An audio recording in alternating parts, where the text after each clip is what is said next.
That's right, people. It's us. It's me back again. Facebook Live, side by side. Today with my special guest, David Miles. Thanks for coming on here, David. And let's do this. Let me just switch off this track. Oh my God, I'm getting calls straight away. Wow. Okay. Mark Wills, if you're watching this, I am live right now. So, you know, this is the best thing about going live. Whatever can go wrong can go wrong. But Mark, feel free to join in with this. We are going to be discussing marketing, and we're now talking about the massive change in trends from traditional styles of marketing, including print media and telephone and word of mouth networking, how things have changed to more the digital media side of things, and more importantly, why has that been the case? If you're a mortgage advisor, an IFA, if you're even a florist or a professional fitness coach or anything like that, anyone can benefit from digital advertising. And this is why I decided to bring in David Miles, who's quite successful. And David, please feel free to introduce yourself. Yeah, hi. Well, thanks for having me on, and good evening, everyone. So yeah, my name is David Miles. I'm a digital marketing consultant and trainer. It's how I describe myself. I primarily work with people in the financial services sector, like mortgage brokers, IFAs, to help them generate more leads and more inquiries from their own websites, so they're not reliant on just on word of mouth or on buying leads from third-party companies.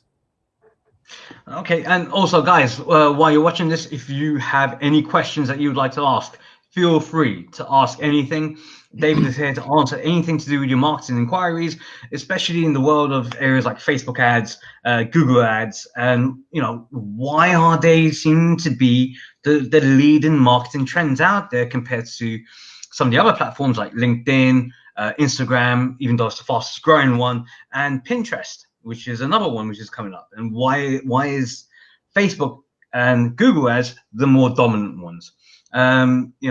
Tell us what made you actually get involved in this, David.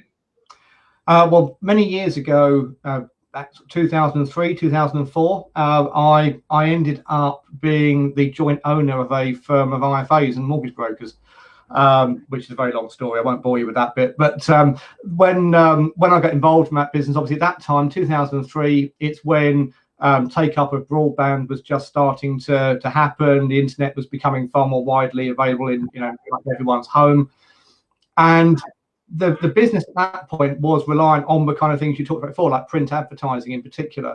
And though it was bringing in inquiries, it wasn't actually enough inquiries for the number of guys that we had working there, and I needed to do something quickly to generate enough leads for them. Obviously, we got a website, but like most websites, it didn't do anything. It just sat there. And so I set to work teaching myself things like basic SEO, in particular Google Ads, or Google AdWords, as it was called back then, and working out how to target that correctly. And a fair bit of trial and error, but eventually got to the point where it was generating a consistent flow of leads. And today, what I help my clients do is an evolution of that original system, basically.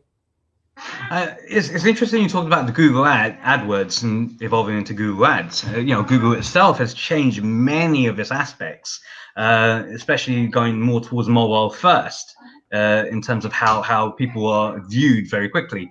Yes, you have Google Analytics that if you check things out, many people will be doing their buying from their desktops, but more people are accessing services and products through their mobiles. How have you found that sort of trend? Yeah, you're quite right.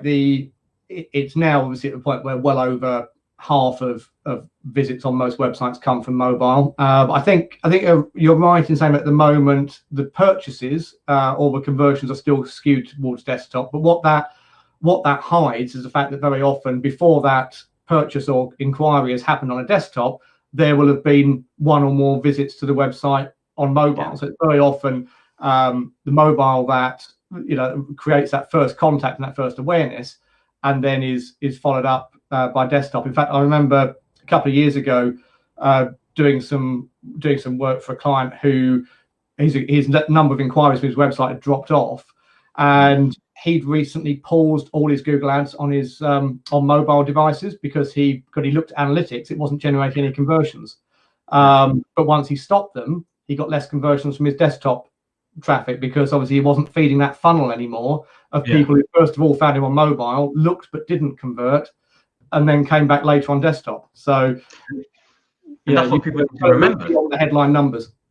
Yeah, that's what people need to remember. You know, the initial, but sometimes it is repeat visits that you need to really take into account. From a mortgage advisor perspective, when I was working with estate agents, it wasn't people buying on the first visit. They wouldn't even make an offer on the first visit. They may make it on the second or the third visit, you know. But then you knew that they're likely to go ahead with a firm offer. And the same thing happens with websites, or whichever platform people are looking to purchase on now. Amazon, best example. And we're seeing a lot more third-party affiliate marketing tools which are out there. So yeah, in terms of mortgage advisors, what made you specialize into mortgage advisors? Because you work with them. Oh, for crying out loud! Bear with me 1 second. As I said, live is always fantastic, but sometimes you will get interrupted by people. You know, and when that happens, it can be something which is like not expected. Des Norden, eat your heart out. Okay, so why do you feel that at this moment in time, things have moved away from the traditional, networking? You know, where I mean, when I first started out, I'll always say networking, word of mouth is always going to be the best referral out there. But in terms of getting leads in, it may not be the best. You know, you want volume. Yes, exactly. I mean, I'm a big fan of networking. Don't get me wrong. I don't think networking is a bad thing, and I've been a member of a BNI group for coming up 10 years. So I know that kind of thing works. And I also know that a lot of people in professional services rely very heavily on referrals and word of mouth, existing client recommendations and that kind of thing. What I think the challenge is twofold. Firstly, referrals are great and may tend to be your highest quality leads or inquiries, but it's not consistent. You might get 3 really good introductions or referrals 1 month and then nothing the month after, and also it's not scalable. There's a limit to how many introductions you're going to get. There's a limit to how many networking events you can go to at a time, and of course the added challenge over the last 3 months, of course, has been the fact that real life networking events haven't been happening. So I know loads of them have moved online, which is great, but it's not quite the same thing. And even though it works in an online context, if the people you're networking with aren't going out and about so much and aren't meeting other people so much, then their ability to refer business to you is less as well. So it's important to have it covered, have your marketing covered on multiple streams. And networking has its place, but the digital side of things is if you get it right, is more consistent and more scalable. The old adage of 50% of the advertising that you put in or pay for works. It's just not knowing what 50% it is. That has been a little bit more eliminated when it comes to digital marketing, because let's face it, you can't get better than that. The tools, the analytics, down to the geographic, the demographic, the age groups, whether it's Google ads or Facebook ads. And with Facebook, of course, if you've got an Instagram account and you're doing paid ads, you can link the two of them together. There's so many different factors. We're going into a brave new world. I have actually had a question come through for you. Okay. Mudassar, thank you for joining in tonight. And the question is, what do you suggest between SEO and AdWords? Okay, good question. And it's a very common one. They both got their pros and cons, basically. The benefits of SEO and the reason that many people say that's much better than Google Ads is that SEO is perceived as being free. So SEO gets you in, if it works, gets you into the organic rankings on Google. You're not then paying for each click.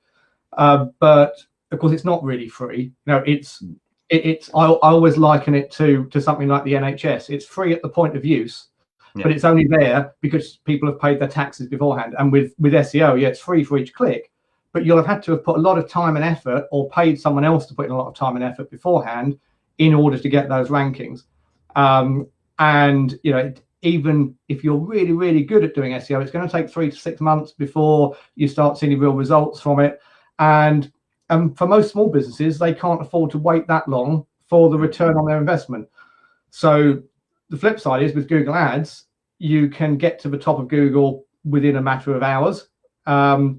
If you'll always be above what, you know, if you do it right, you'll be above the organic results, because even if you're number one organically, you've got up to 4 adverts appearing above you. So, you know, the sad truth is, if you want to really get to the top of Google, you've got to put your hand in your pocket and give Google some money. And it's more configurable. You know, you can control exactly what kind of people see your ads, what kind of search terms trigger your ads. And people complain about the fact they're paying for every click, but the view I take is, as long as you're paying less for the clicks than you get back in business, why does that matter? You know, if you can put £5 into a machine and get £10 out, then surely you'll keep finding £5 notes to put in the top. And this is the other key thing, you know, when it comes to profitability. Well, like what you said, yes, the profitability factor is huge depending upon the service or sector that you're dealing with. If it's product based, and of course it's also quite big as well for big ticket items. But again, you know, for me personally, it's hand in hand. You know, you need to know the basics, which is the SEO stuff. And then once you found what works, you go for the paid ads, because you know that what you're doing with the SEO works. The paid ads is going to get you the real big whales. So, you know, I would recommend doing both. But yeah, again, sorry, go on. Yeah, in an ideal world, yes, you do both, because let's face it, for every visitor that comes via organic rather than Google Ads, you're reducing your average cost per click. So yeah, they go hand in hand. Yeah, and again, learning things like keywords and stuff like that, they all play a factor, because again, people will do their searches, and that's the very first thing that people do nowadays. They go on Google, they will do their searches on Google. My background, as some people will know, I came from the professional wrestling world, so doing the manager stuff. But before that, I'm still a mortgage advisor. That was just something that came hand in hand. But to learn the social media environment, it really opened up my eyes when I was doing the professional wrestling, because I was actually able to get more likes, more links, more bookings through that platform. Even Messenger on Facebook, you know, a great tool of communication. But you gotta admit, there's so many different platforms out there. How does one tend to manage, or how do you feel in terms of, from a marketing perspective? Is it every platform you need to market yourself on, or is there any specific platforms that you need to feel, you know what, for your service you need to be here, or you know, that kind of thing? As an example, Instagram, if you're dealing with food, which seems to be the big thing. Yeah, well, my view is it's better to pick 2 or 3 social media platforms that are right for your particular kind of business, and do those 2 or 3 platforms well. I think that's much better than trying to be on every single platform and basically not doing any of them properly because of lack of time, resource, knowledge, whatever. So yeah, it's about thinking where your audience is and how you want to target them, and what platform is suitable. So yeah, if you're doing something very visual, like food or fashion or things like that, then yeah, it makes perfect sense to go for a more visual platform like Instagram or Pinterest.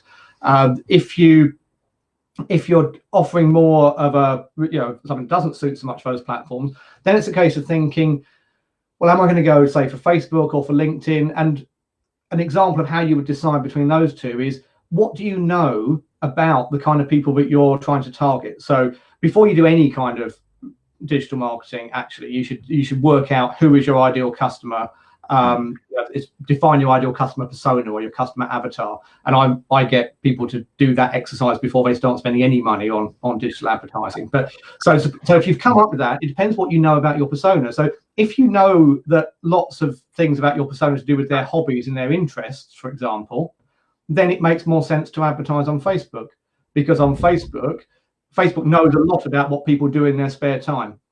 But on the other hand, if you know that your ideal kind of customer is a chief financial officer in a company with more than 100 employees, well, then you're going to find it much harder to track them down on Facebook, but you will find it much easier to track them down on LinkedIn, because LinkedIn obviously knows lots about what people do for a living and where they work. It knows less about what their hobbies and interests are. So I think people often say, oh, Facebook's only for B2C and LinkedIn's only for B2B. I don't think that's right. I think it depends on what you know about your target customer, and that defines, what is the best place to advertise to them. We've had another question in. Thank you again, Mudassar. And I've had a question in from Kieran Corrupt. Kieran, thanks for joining tonight. His question is, what do you recommend in terms of a universal service that social media can provide in terms of all business? So I think he might be talking like Hootsuite or stuff like that, or Buffer. Oh, okay. Right, that's not how I interpreted it, but yeah, okay. So, sorry, my mistake there. Interpret it how you want it. Sorry, man. Let's answer the way you interpreted it and the way I did as well. So services which allow you to post to multiple social networks at a time. Yeah, things like Hootsuite and TweetDeck or Buffer are very good ones. The way that I was taking the question was, are you asking, is there one thing which all businesses should be using social media for? I think all businesses should be using it to some extent. Not necessarily spending money on paid advertising, but at the very least having a social media presence and having somewhere that people can use as a communications channel to make contact with you. Because we touched on what we were saying earlier on about you getting inquiries through Facebook Messenger and things like that. It's unrealistic in this day and age to think that everybody wants to communicate with your business by picking up the phone or sending an email, because the different generations within the country tend to favor different communication styles and methods. And the phone is very much more a thing. Again, I'm generalizing, but it's more likely to be favored by people sort of 40 upwards. Even email is seen as old-fashioned by a lot of millennials and Gen Z. So the more different ways you offer of someone being able to contact your business, the better. And obviously social channels where they can just ping you something on Messenger or drop a comment to you on Twitter or whatever is important. So I think that's probably the one thing where every business could make some use of social, is in having it as an inbound comms channel, as long as they are actually monitoring that stuff and responding. And it's funny you mentioned about email marketing. I was doing a quick check on email marketing for, just out of interest. Click-through rates on email marketing are still under 1% for many industries, whereas Messenger, the click-through rates, on LinkedIn Messenger or Messenger on Facebook, even Instagram Messenger service is a lot higher. You looking minimum 80% on the click-through rate. So it's a different environment. You're definitely right in that one. I think we've got another question in. I'll just see that. Just see what. Oh, sorry if I worded it wrong. I meant what? Sorry if I worded it wrong. I meant what would be the best form of social media that can work upon all business? Because some might say that Insta is better to use for some industries other than Facebook. Thank you for your insight. No worries, Kieran. I think you read it right. I read it wrong. So we've got that there. Let's hide that one. Wow, that's a new feature that has just been updated onto Be Live. Where you can actually show the comments and hide the comments, which is really good. I like that actually. That's something new every day. So for any person that's starting off, there's something called organic versus paid. Would you like to explain what the differences are between the two in terms of the terminology? Yeah, so those terminologies are used on both on search engines like Google and on social media platforms as well. And I guess the simplest way of describing it is organic is where you are just posting content or you're publishing a website and you're relying on it naturally reaching people who are searching on Google or who are following you on social media. So you're not putting any money behind it. You're just relying on it naturally spreading out there. Whereas paid, obviously, as the name implies, you're putting some money behind it. So when we talked earlier on about Google Ads versus SEO, obviously SEO is the organic bit. You're not putting any money behind it, but you've got less guarantee of success. Google Ads, you're putting money behind it, and in return for that, you get a pretty much guaranteed amount of exposure and positioning on the search engine.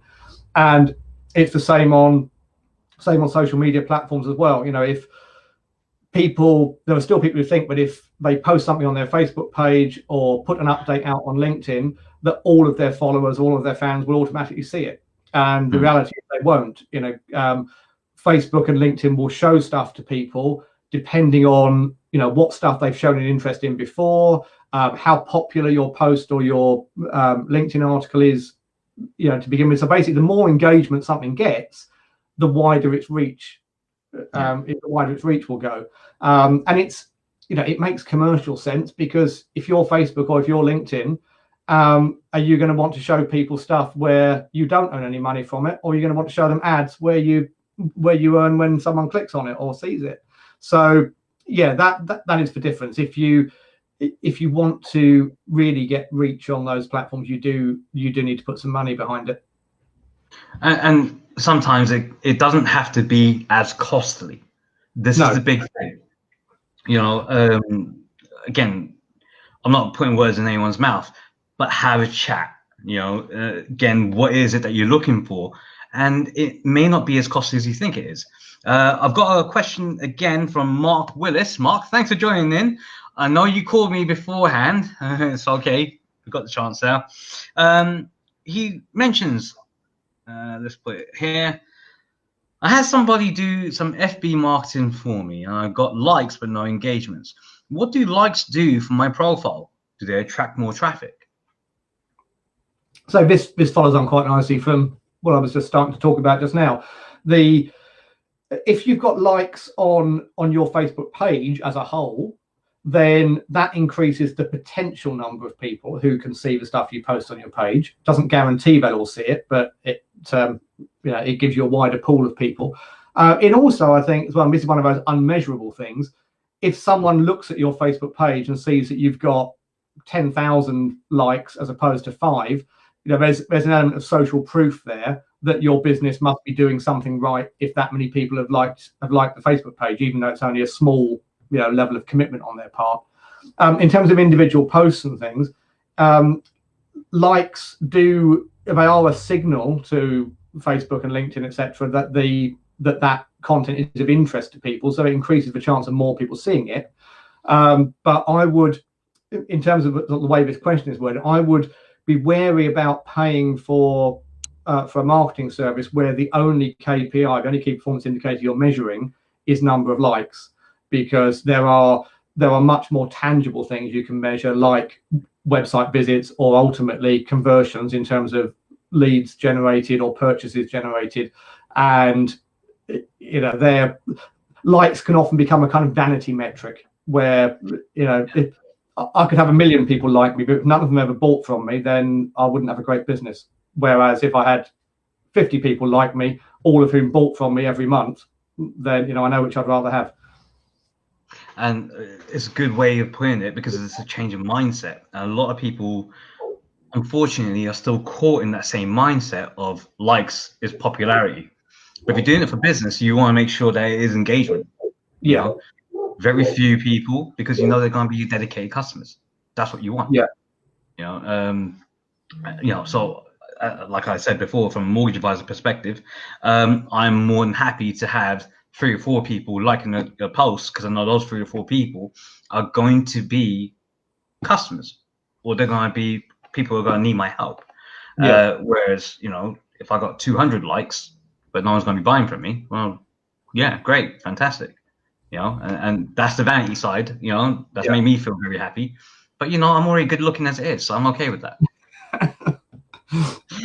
Mark, thank you. I hope that's answered your question for you. I want to move on to another part where we are talking about, in terms of measurability, what would you recommend as a sort of, how would you find your key performance indicators? Would you look at Google Analytics? Would you look at SEMrush? Would you look at Moz? Would you look at insights on various platforms? LinkedIn seems to be it seems to be the most. I don't know how to use LinkedIn. Not me personally, but there's a lot of people out there who are like that. They don't know how to access the power of LinkedIn because they're comparing it to Facebook. So how would you go about describing, like, this is what we need to look for?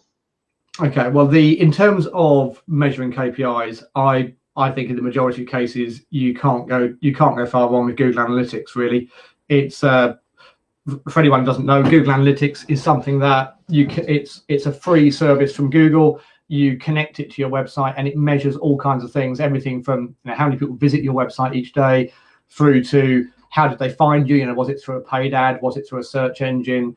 What pages did they look at? Did they buy something? Did they download a PDF? All those kinds of things. So you can start to see which marketing methods bring you business and which don't. And you talked, Hadi, earlier on, you mentioned about 50% of the money I spend on advertising is wasted. Probably I don't know which half. I used to run a regular Google Analytics training course up until a few years ago, and one of my opening slides was actually the picture of the US Postmaster General from 18 something or other, who was the guy who first said that. And the point I made of it is, yeah, that used to be the case, but in the digital world, actually, you can get a much, much better idea of which parts of your marketing are wasted and which aren't. And it's analytics that lets you do that. So that would be where I would start. And it's amazing how many people don't have analytics set up, or we don't have it configured correctly. So I very often come across people, they've got analytics on their site, so they know how many visitors they get, again, vanity metric, but they haven't had anyone configure it to track conversions, so they don't know how many sales they get or how many people fill in an inquiry form or anything like that. In terms of the LinkedIn thing, yeah, I think I use LinkedIn a lot. I again, from the organic side of LinkedIn, it's hard to say that I directly get business from it, but I know that by being on there and being a constant presence, for want of a better term, it raises my own profile, and it helps build those same kind of trust and credibility things that people are trying to build when they go to regular networking events. Okay, and it allows you to become seen as someone who hopefully knows what they're talking about. I have had business from the paid side of LinkedIn, but it is a lot more expensive to advertise on there than it is on Facebook, for example. But again, if in my case I want to target mortgage brokers and financial advisors, it's much easier to advertise to them on LinkedIn and Facebook, because according to Facebook, there's only 3,000 odd mortgage brokers in the country, because Facebook doesn't know what everyone does for a living. So I think where people go wrong with LinkedIn is they still use it. It grew up, I always felt, as a kind of online CV, and and that means two things. Firstly, it means that a lot of people still write their profile very much in the ways that they were writing a CV. So you see people's names appear on LinkedIn, and it says Joe Bloggs, Chief Technology Officer. Well, that tells me nothing. I don't know what kind of company they work at. I don't know what they can do for my business. Whereas if you look at my headline on LinkedIn, for example, I can't remember the exact wording, but it says something. It doesn't say I'm a digital marketing consultant. It says I help mortgage brokers and financial advisors to achieve X, Y, Z. So people, which is not what you do on a CV. So I think that's one of the big things. And people, again, try and get too salesy on there. They think you wouldn't go into a real world networking event. Well, hopefully you wouldn't, and just go up to everyone in the room and go, have my card, have my card, have my card, have my card. Would you like to buy some widgets? I have met surprised. I've met one or two actually, but they don't tend to be the very successful networkers. They get talked about for the wrong reason. And you shouldn't. When I first started networking, believe me. But and people try and do the same thing on LinkedIn. I'm sure you get it the same. I get all these emails, these messages on there saying, "Oh, I see we're in similar industries, and there must be some great synergies. So, let's have a chat." Really? All the time. Get that all the time. Hell, I was even told and encouraged to do that as a strategy. If people are wondering what I think you should do instead of that, the approach I take with using LinkedIn to grow my network is to connect with people, give an actual genuine reason why I think we ought to connect and why it would be helpful to them. So, like, I see you're in blah blah profession. I often share content on LinkedIn that helps people like you. Thought it'd be good if we connected. And then if they do connect, which they more often than not do, then again, my opening message will be about, how can I help you? Is there anyone in my network you want to speak to? Oh, and by the way, I've got this guide on my website that you might want to have a look at. So I'm not trying to sell them anything. I'm just, trying to give them useful information or help them. And that's the best way to approach LinkedIn. It's a burn, but it will get you far more in the long run than just trying to flog people stuff. And as I said, that's one of the best ways to approach it, because again, LinkedIn it's a business platform, so you got to approach it as a business. Yeah. By the way, Jack, hello. Thanks for joining in tonight, man. You're a great supporter of this, of every live that I do, including side by side. So thank you so much for that. Right. So if you guys are enjoying this, if you guys are enjoying every bit of advice that you're listening to, please drop us a like, drop us a heart. If you hate my hairstyle or the jumper I'm wearing, please don't say that, because my daughter got me that. But drop us something. Just let us know that you're here. If you've got any questions, we're here. You're seeing right now that we're answering all the questions as they're coming along. There's no messing around here. You're gonna get to the root of every single question that you may have in your mind, and this is what David is about, and this is the benefit of being part of this group. David has his own group as well. David, would you like to explain what your group is and what people can do there? So I have a group on Facebook. So for anyone who's not aware, a Facebook group is like a private community within Facebook. I liken it to the idea of having your own private roped off area in the bar at the pub. Back in the days when pubs looked like pubs. And so I have a Facebook group which is a community for mortgage brokers and financial advisors and related people like that who want to learn how to improve their marketing or their lead generation. And I post regular bits of advice and links to use for articles and things like that in there. Members of the group help each other out. So someone will join the group and say, "Oh, I'm new to the mortgage industry. I set up as self-employed the day before lockdown, or whatever. And what tips have people got?" And people chip in with ideas and things. So yeah, that's a good way actually of taking all the benefits of Facebook's infrastructure, but creating your own platform within it. So again, using the sort of private room at the pub analogy, you've got all the benefits of a bar with all the drinks available, but you've got your own private space to talk to just your friends, and that's what a Facebook group does really well. So if anyone wants to check that out, you can get to it. You can either search for marketing and lead generation for mortgage brokers on Facebook, or if you go in your web browser to mortgagebrokermarketing.co.uk, that will redirect you straight to the group. And again, if you feel free to share the link afterwards on the page. You have done that already. You've done that on Monday, but feel free to drop a link in the comments. Anyone there, don't feel that marketing is only going to be for mortgage advisors. Marketing is universal. I'm pretty sure if you need David's help, he'll be able to help you in every step of the way. Would I be right in saying that? Definitely, yeah. I mean, like I advise all my clients to do, I have a particular niche that I focus on. But that doesn't stop me working with clients from other sectors, and the stuff I talk about is transferable, certainly to any service-based business, and and to a lot of e-commerce type businesses as well. Yeah, so feel free to take advantage of it. And again, David is here to help every step of the way. I'm going to move on to another point now. YouTube as a platform, and just in general, are they going through the same kinds of issues that Facebook goes through with their mass media, such as a restriction in terms of how many people are appealed to be able to watch it? They're looking for more ads that are being brought in so you can appeal to more of a wider market, obviously get your YouTube views up, or to get more people engaging in your shows, that kind of thing. Or is YouTube, just stick with one platform and stay with that one platform? As an example, I'm going to go back to Facebook again, because Facebook has got a watch, it's got a live, it's got, its groups, it's got so many things. So master one platform before moving on to the next, or stay focused on one platform. Okay, well, I'm going to be one of those annoying people now who says, do what I say, not what I necessarily do. So you absolutely, you absolutely should be all over YouTube. It's the second biggest search engine. It's owned by Google. It's the second biggest search engine. People engage far more and consume far more video content. Again, this is part of this kind of shifting way of people communicating that I was touching on earlier on. People now tend to have shorter attention spans, and they would much rather watch a 5 or 10 minute video about something than they would to try and read an article.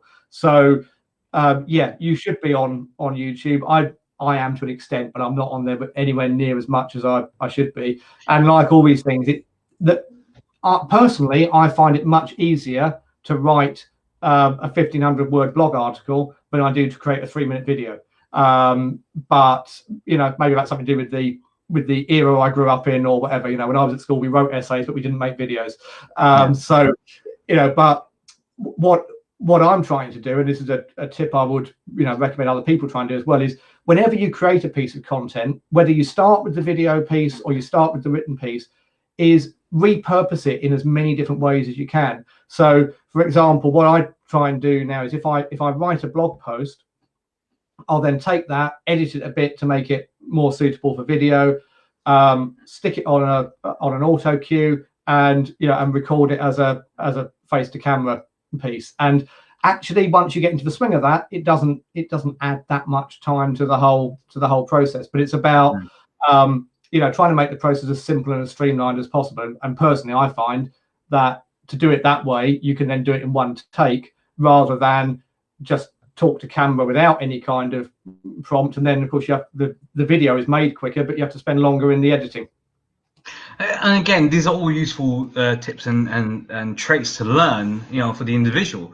Like what you said about blogs, you're right. From a certain era, certain generation, blogs can be quite useful because you can put in links, and more importantly, those links can then be found using keywords, hence the SEO. Again, it's the time part. There's something that Adam Stott, business coach, mentioned as a key thing that I remember for me. You're gonna pay for something. You're either gonna pay with your time or you're gonna pay with your money to get the same results. So whatever the results you're looking for and however quick you want to do it, you have to pay for it. So why not use both methods and get to that destination just as quick? Learn the basics. And again, like what you said about YouTube, I learned a lot about SEO. I learned about social media marketing, so on and so forth, from YouTube channels. I learned about, again, CMAP. You can't learn that from YouTube. You have to actually go through the books and learn the exams. But there's always going to be people out there that can teach you the basics of mortgages. So, have access to so many tools that are free of charge. And if you do want to pursue it to a greater level, that's when, of course, you pay for it because it's working for you. And again, if you haven't got the time, then you leverage out. What was it you called? Scaling up. Have your own marketing department. Yeah. And because that thing about time and money, the other thing I would add to that is I agree with that totally. The other thing to remember is if you invest time in something, you can never get that time back. Whereas if you invest money in something, you can earn more money to replace that. I like that. I actually like that. And I think that was something there as well. Guys, are you enjoying this at the moment? If you are, please give that like. If you've got a question, throw it in. While I'm doing that, need to get a little bit in. I think something you were saying there about finding tutorials and things on YouTube videos as well. There's another point I think it's worth making there to do with, again, the time and money thing. Very often, you could find all the information you needed for free on YouTube or in blog articles and stuff, but because it's going to take you time to find that and sift through it. Something that people I was talking to someone the other day who was thinking about making an online course and charging people to have the course, and she said, problem is I'm sure all the information is actually out there, people can get it for free, why would they buy my course? And I said, well, one reason they buy your course is because you're saving them the time of finding that information that's out there for free. You're curating it all into one place, And if there's lots of information out there, you're actually pre-filtering it for them and saying, this is what you actually need to know, all in one place, all in one package. And that in itself is worth some money because of the time and effort that it's saving people. And I know, since during lockdown, there's been lots of people doing the most overused word at the moment, pivoting, and trying to take their physical business online. And obviously a lot of them have been looking at how can they create something of value and put courses and things like that out there. So yeah, if you're thinking of doing that, remember, you are not just giving people knowledge, you're saving them time, and that has a definite value too. So feel free, guys, get that course done, get those videos done if you need to. If you can't do it, there's plenty of things out there that can help you to do that. We've had another question, and I like this one. Mark, thanks again. So how much time would you spend on blogging, social media on a daily or weekly basis? I'm going to let you answer that. Right, okay. Have you got that piece of string there that we can measure again? I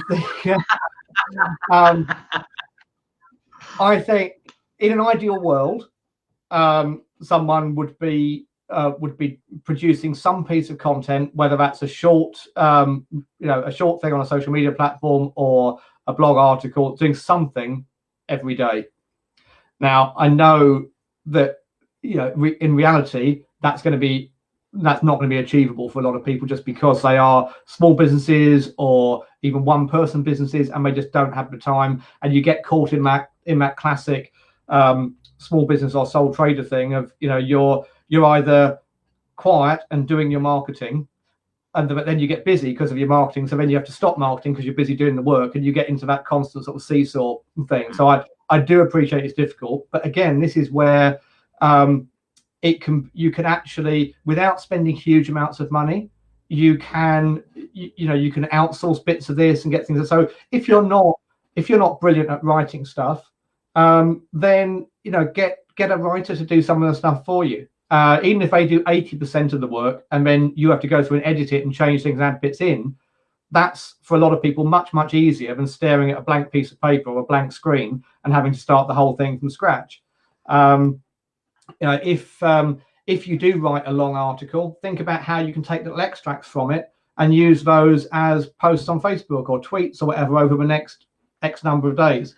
And I would say the final tip on it, I find that the block a lot of people have is they think, right, I'm going to be good, I'm going to sit down, I'm going to write a blog post, and they can't think what to write about. A really good way around that is anytime you think of something that could be a topic for a blog post, or a client asks you a question and you give them an answer to it and think, oh, actually, other people ask that could be a good thing for a blog. Just keep a brain dump somewhere of all the different ideas you come up with. And then that means when you get the time to write something, you haven't got to waste the first half hour of that writing time thinking, oh, what the hell should I write about? You can just go to your brain dump and go, right, I'll write that one today. And that in itself, I think, I find, and I know other people do find, that makes the whole process a lot easier. And the key thing is you don't get overwhelmed, which can be the case when you're doing something brand new for the first time. Let's face it, the world of social media, the world of SEO, the world of blogging, the world of all of this kind of stuff, it can be so overwhelming. And if anyone's done networking, and if you haven't done it, I would strongly recommend it, because it's a great skill to learn, interpersonal skills as well, and develops your self-confidence. Some groups will always advise a power hour. A power hour just is block that little bit of time out just so that you can learn. Whether you do it in the evening, do it on the weekend, do it in your spare time, or do it even at work, just to see how things are. Again, for me, that's what I would do at times when it would be for writing a post here, writing a post there. I'll block out a power hour per week. And again, it stops you from getting overwhelmed. But when you, as a marketer, have a client that comes to you, how do you give them the confidence that you're not going to get overwhelmed? Yeah, I mean, that's again, I think if you share these kind of ideas with your clients as well, then that demonstrates that you've got ways of dealing with this stuff yourself, and at the same time you're helping them improve their own time management in this case, really, isn't it? So yeah, it's I think that's a good way of doing it, and it's why I find a lot of the time with clients I'm working with, even though they might have taken me on to do, say, run some Google ads for them or something, you actually end up drifting into various other things, like how do I find time to do my blogging, or or if they've bought an online course, coaching them through how to find a spare hour each week or each day or whatever to work on that course that they've just bought, things like that. So yeah, it ends up being quite a wide-ranging job. Now, you went into the regulated side of things when it came into this element of marketing. Now, solicitors, accountants, financial advisors, we're all within that regulated field. So when it's a marketer like yourself, how do you go about not circumventing, but dealing with the compliance departments that will be looking at adverts? Yeah, one of the things I find very interesting actually is how the compliance departments differ so much from one client to another, and some are very laid back, and others are really want to go through everything in minute detail. I think one area where by specializing in this sector, I think one area where I have an advantage is although I'm not a compliance expert, I've got a reasonable idea of what you can and can't say in an advert. So there's far more chance of my ads that I create being approved than there is of someone who is working with someone in that sector for the first time. The biggest challenge I think with it is it can remove a lot of spontaneity. And one of the things I've always liked about digital marketing rather than other forms of marketing, print, offline, whatever, is you can create tests and experiments very quickly and chop and change things. And if you have an idea like, oh, I wonder what happened if we changed that word there for this word here instead, you can set up a test, in minutes and then start running it. But not, of course, if you've got to go via a compliance department every time you change a comma. So yeah, that can be a challenge. And again, what I try to do is once we've sort of started working with a particular client and we've got those first few things done, then I'll try and get them to sort of pre-approve a whole list of different phrases and say, look, I don't know quite which ones are going in which ads yet, but here's block A and here's block B, and I want to be able to combine something with A from something with B all the time, and and then that once you get to that point, then it becomes a bit easier to test things quickly. But yeah, that is a drawback to working in a regulated industry. I thought I'd share this comment with you as well. Thanks from Mark with us again. So can you read an excellent answer? Thank you. A huge amount of food for thought. I've had a lot of ideas, but struggled to have time to get it all down. And yeah, this is relating back to the time management side of things.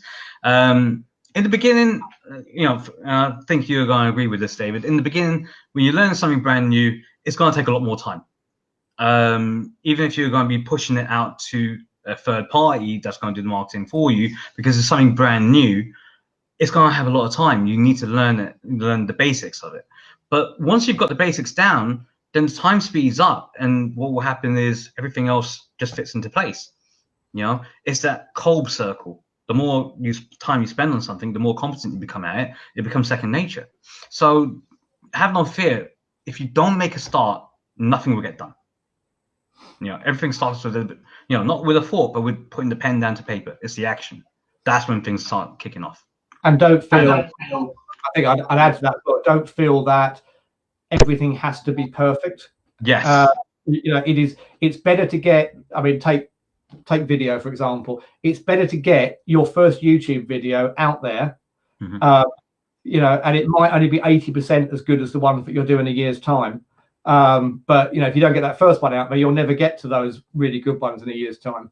So yeah, you can always update stuff, you can always delete stuff later or whatever. Just put virtual pen to virtual paper and get something done.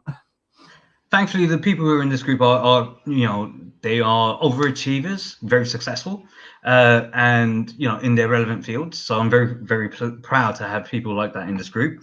And the biggest thing is with any overachiever is that the work can sometimes get overwhelming.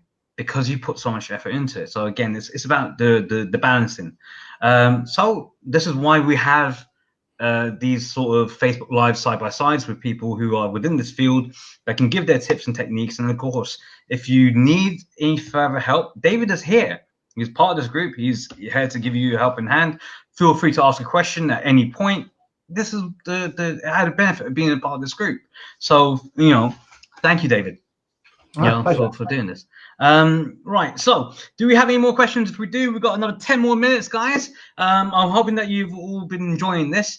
One of the things I want to ask you about, now again, the vanity project.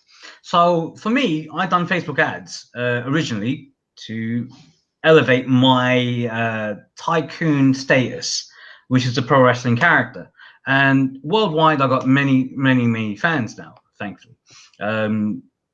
But how would you keep that momentum with the fans? How would you keep that engagement going? Do you post regularly once a week, or would you like just drop something in there, or would you give out something for free? Well, what I do personally is I try and have a content calendar for each month. So if it is the kind of thing like a Facebook group or a page where I want to be posting something at least once a day, I'll map that out beforehand, and I'll try and make sure that the calendar kind of alternates between things like sharing a blog or sharing a video, but then the next day it might be asking the members of the group or the followers of the page their opinion on something. And I take the same approach on LinkedIn as well.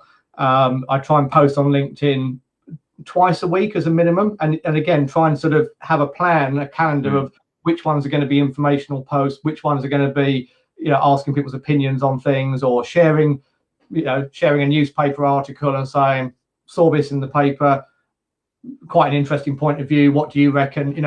It's about thinking with everything you post, you should be trying to think, how can someone engage with this? How can they respond? And again, think back to the real world networking. If you just had a conversation with someone and just made statements all the time, that would be a very one-sided conversation. If you ask their opinion, or even if you ask them what you do at the weekend or anything, you're giving them a chance to join the conversation. And you see loads and loads of posts on social where people don't do that. One of the posts I did on LinkedIn this year that got the most engagement was a post that was nothing to do with anything in my own business at all. I saw an article on the BBC News website about how, you remember the train destination boards at stations that mechanical, and you had the flapper kind of action, and I can't for the life remember now what the name of them is, but they've got a proper technical name. One of the last ones of those have been removed, and they've done a whole article on BBC News about it, and I put a link to this on there and said, this is a sound from my childhood or whatever, which people don't hear anymore, and talked about it a bit, and then said, what things are there from your childhood that were common sounds all the time and which have now disappeared? Loads of people commenting on different things, and then it went off into things that you don't see anymore or don't smell anymore. And again, nothing to do with my business, but it got loads of people having a conversation which I was at the center of. And again, that's the thing to remember with social. That's where you can't measure the impact of that, but what it means is, for example, that when someone then does see something of mine that's more promotional, like trying to get them to buy something or download something, they, oh yeah, I know that guy. Yeah, he was, even though it's not directly related, they've got some kind of connection or awareness of me already. So that kind of brand building, whether it's your company brand or personal brand building, the key is consistency and trying to mix it up and giving people that opportunity to, for it not to just be a one-way communication channel. Now, there's one final thing I wanted to ask you. You're going to like this. Okay, so a while ago, I got into a bit of a debate about having a website. Why should you have a website when you've got Facebook, LinkedIn, all the social out there? So a lot of people are actively doing social more than they are going on Google and checking out things like a website. But after learning about SEO, I understand why. But I'd like you to explain why a person should have a website and their social media pages? I think the reason, I mean, I believe you should still have a website, and that social should be somewhere where you are seen, and where you use as a conduit to drive people to your website. So I always think of it. In fact, years ago, I co-authored a book on social media, like, back in 2010 when social media was really new, and we had a picture in the book there which was like a representation of the solar system and your website in the middle, and then all the planets around it were Facebook, Twitter, LinkedIn, etc. And the idea being that they all fed into your website, was at the heart of it. The reason I think it's important to have that is, although all the social media platforms are great, ultimately you don't own them and you don't control them. And the only place you can truly build an audience and have people where that everything is totally on your terms is your website. Again, it's, use that analogy I said about earlier on about having the private party or the private function in the pub. You're still ultimately bound by the rules of that pub. Whereas if you have the party in your own house, then it's totally on your terms. You can do whatever you like.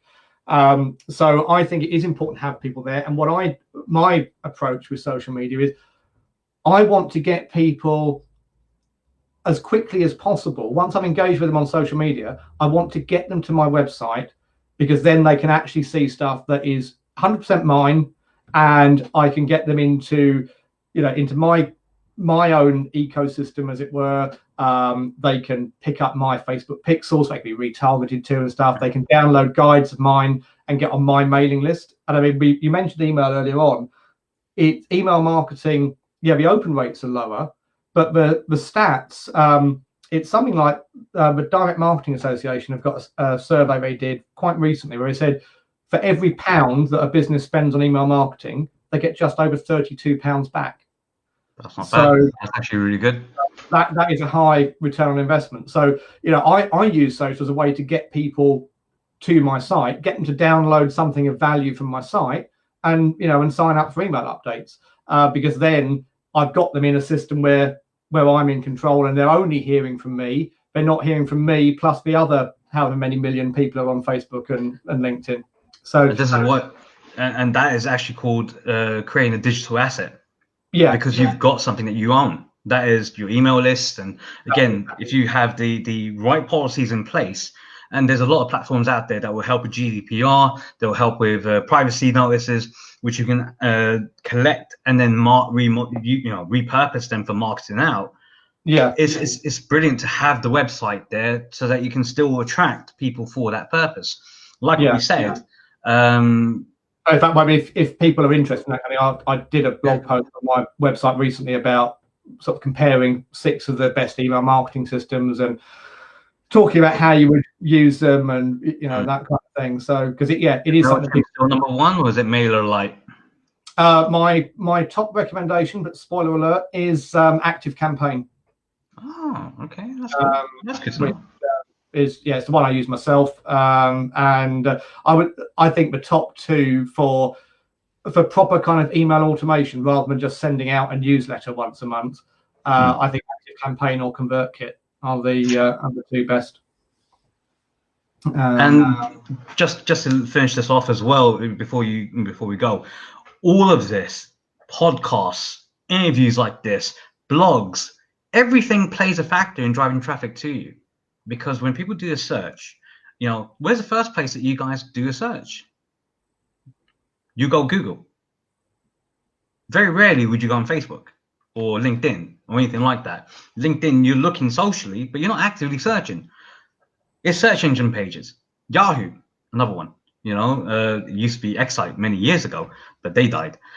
So just remember that, guys. If you've got a specific business out there that you feel can benefit from just doing maybe a blog post, maybe a video, maybe a podcast, being a guest on a podcast and having your links, it's all going to drive traffic your direction. Nothing is going to give you a negative in that sense.